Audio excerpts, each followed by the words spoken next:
Hey guys, Brad Herman here. Hope you're doing well. Hey, I wanted to share with you some books I recently picked up. Last weekend, I went down to Manassas to meet up with a dear friend of mine, Jasenn Robertson. We're both book guys and enjoy each other's companies. He's a dear friend. And we went down to go to McKays and to go to Goodwill and to see what we could find in those two bookstores. I actually brought a box of books down there to turn into McKay's as used books that they could then resell. And so they were going to give me $80 in credit, or I think they gave me $45 in cash and $17 in credit, and that's what I ended up taking. But anyway, as I purchase a lot of books. I read a lot in the realms of Christian theology and in the area of business. I love business books. I love sales, marketing, organizational health, all that kind of stuff. And so I got some books across that spectrum, and I just thought I'd show you what I picked up on this latest trip. So let me start with the Christian books. I only got 4 Christian books this go round, but the first book I want to mention is a Joy Dawson book. Joy Dawson is a YWAMer. That's, I think, what she's most known for. She's kind of a mother in the YWAM movement. And she's written a book on the fear of the Lord and friendship with God. And this is a book I think she wrote later in her life, but Forever Ruined for the Ordinary. It probably is a lot of her story and how she heard the voice of God, how she was obedient, and the miraculous things God did. Highly recommend anything by Joy Dawson. It will really bless you. This isn't going to be maybe pablum Christianity. This is going to be deep stuff. This is going to be real meaty material. The next book that I was really excited about getting is this book, which is a Paul Hattaway book. Paul Hattaway was the co-author on the book Heavenly Man with Brother Yun. And this is like a history of the Chinese church movement, house church, traditional church. And so this is book 1. I saw 7 additional books in the series. So this is book 1, Shandong, the revival province. I haven't had a chance to even get into this at all, but I'm looking forward to reading this because of the history of China and what God has done in that nation through the church. So I'm looking forward to checking this out. And then I got this book here, is Growing Up by Robbie Galati. And he's a Southern Baptist who teaches on discipleship. I think the charismatic church is woefully inadequate at discipleship. Matter of fact, I worked for a pastor years ago that said if God brought in the revival, that we were ill-equipped to do the discipleship that needed to happen, and so he would have to do it. And so really what we were doing is saying, God, you need to do what you called us to do.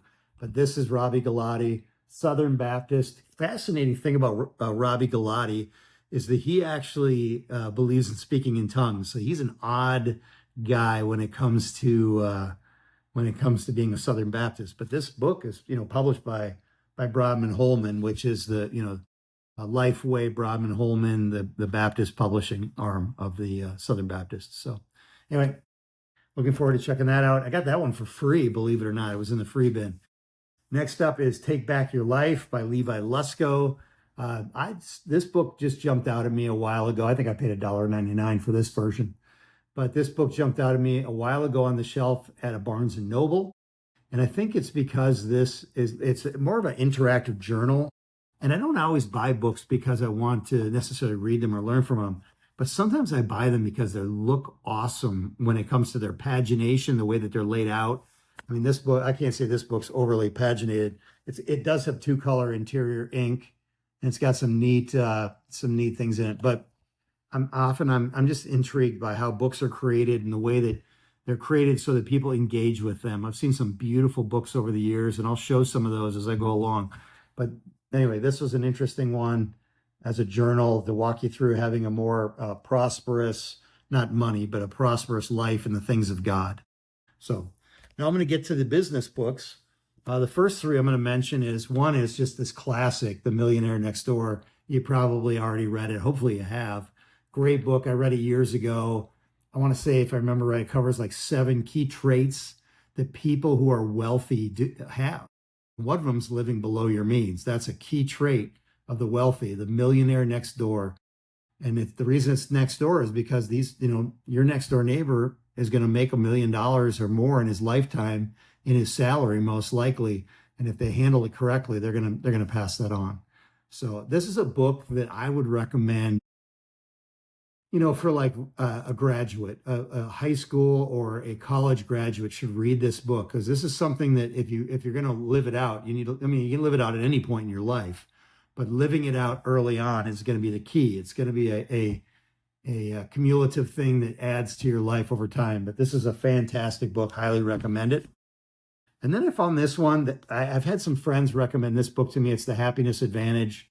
And it is basically, again, it's the idea that a lot of times we think that if I just find the right job, if I do the right things, then I'm going to be happy. But really, what leads to success is being happy, is being positive, is being not allowing the world to be a negative influence on you, but finding points of happiness. That's going to begin to stack the deck for you to become successful. And that's what this book puts out. This guy, Sean Anker, is a Harvard professor and has taught the ideas of this happiness and positivity through his courses at Harvard. So anyway, I'm looking forward. I have not read this before. I'm looking forward to checking it out. All right, this book I'm kind of excited about reading. This is Gino Wickman. And Gino wrote a book called Traction, which is his entrepreneurial operating system. And that's what EOS stands for. What the heck is EOS? It's the entrepreneurial operating system. It's really a little bit like the book, The E-Myth, that came out probably 25, 30 years ago, The E-Myth. Gino Wickman's book is kind of like the modern day E-Myth.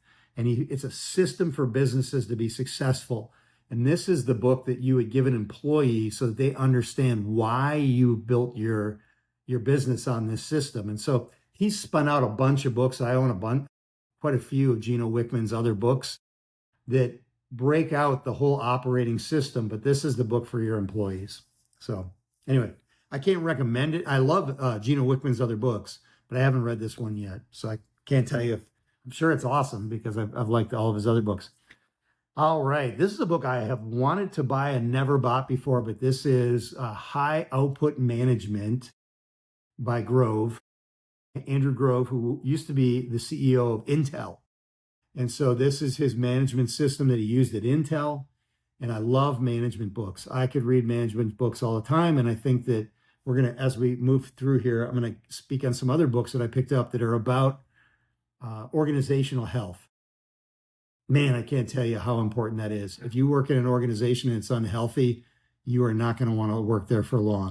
And so anyway, I'm excited about reading this. I have not read it before, but it is highly recommended as a management book, specifically, obviously, in the realm of output, being a fruitful manager and making things happen. So, all right, these two, I bought two of the same book. You're like, Brad, why would you do that? Because I have copies of this book already, but it's hard for me not to buy this book when I'm out and about.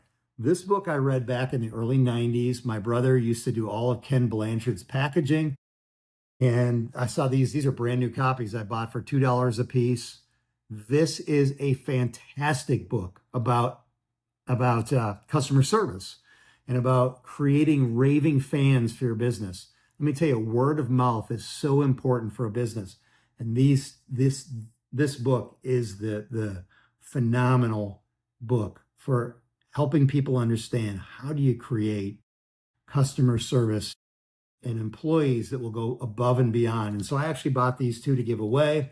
I'll probably either give them to customers or I'll give them to employees when I have employees, which I believe I will at some point. But excellent book. Highly recommend it. Ken Blanchard, Raving Fans. Don't pass up on this one. And yes, it is a what they call a business fable, which I'm going to be talking a little bit more about that, but this is a business fable, but fantastic on customer service. All right, the next two books are by Lencioni. Patrick Lencioni, I'm a sucker for any Patrick Lencioni books, and this one is one I've never read. Silos, Politics, and Turf Wars. All of his books are fables. They've got half the book or like 3/4 of the book tell a entrepreneurial fable. And then the last third kind of breaks it down. How does this work out in an organization? And so I find his books to be super compelling, helpful. His book, Five Dysfunctions of a Team, is a masterpiece on team leadership. And so I highly recommend anything Patrick Lencioni. And then this one, I picked up an extra copy of. I actually have at least one in my own library. But The Advantage by Patrick Lencioni, highly recommend. I think I paid $4 for this one, but this is a book. This is the book. If you are a leader in an organization, this is the book for understanding organizational health. Specifically, how does a team work together? How do you create a culture? The idea is the advantage. Organizational health trumps everything else in business. Creating organizational health, a culture of organizational health. I'm going to tell you, we've all worked for organizations that were not healthy. And when you do, you know the difference between an organization that's healthy and is equipping people to grow and to move together. And then there's an organization that isn't healthy. And we've all been a part of that. So anyway, this is the book. If I were to recommend all the books that I just shared, this is the book that I would recommend you get on organizational health and on business.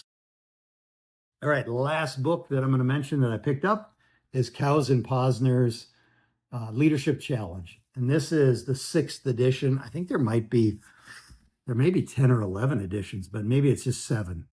This is the 6th edition. I highly recommend this book on leadership. And this also crosses over into the realm of organizational health as well. But it's more on leadership. And as you, as a leader, how do you build leadership into the structure of your organization? And so these two, I guess, if I were to say it, these two are just phenomenal business books. But this one, John Maxwell says this is one of the top 5 books that he's ever read. That says a lot. And the cool thing about this book, and again, you can buy an older edition, you can get them cheaper. As the new edition comes out, the old editions, become like $1.99 or whatever. Like I said, I paid $4.99 for this one, I think, maybe $3.99. But anyway, as the new editions come out, the old editions, become cheaper and people want the newest one. But you can get an old one and it's still got the basic meat of what the new edition says. But the cool thing is they release the new edition because they're always studying the ideas that they've put in this book, and they reshare it with new wisdom, new insights, new testimonies, all that kind of stuff. And it's not even just, in America. These guys have gone international. Cows and Posner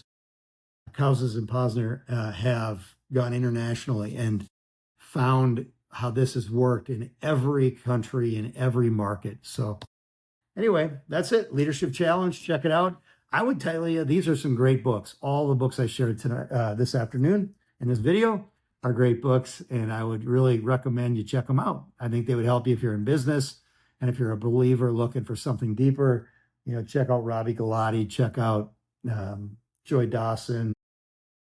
I think they bless you. So God bless you guys. Thanks so much for watching.